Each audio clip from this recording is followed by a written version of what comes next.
செந்தமிழில் திருப்புகழ் பாடி நின்றால் மனம் மிஞ்சிடும் இன்பம் விளையுதையா. சிறகிரி வேலவனை காண்கையிலே விழிவோரம் கண்ணீர் பெருகிடுமே.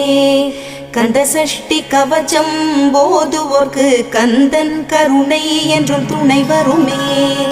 பங்குனி உத்திர நாளினிலே உனை நினைந்தே காவடி சுமந்து வந்தோம். புன்னகை புரியும் ஷண்முகனே உன் சன்னதி தேடி ஓடி வந்தோம். உன் பதம் பணிவது என் தவமே, என் மனதில் நிறைந்திடும் உன் முகமே. ஷண்முக பிரிய குஹ குரு சரவணனே வந்தே இன்னருளை தர வேண்டும். தென்பழனி மலையில் ஆண்டி முகம், சென்னி மலையில் முருகனின் கருணை முகம். மன ஆறுதல் தந்திடும் ஆறு முகம் தருவாய்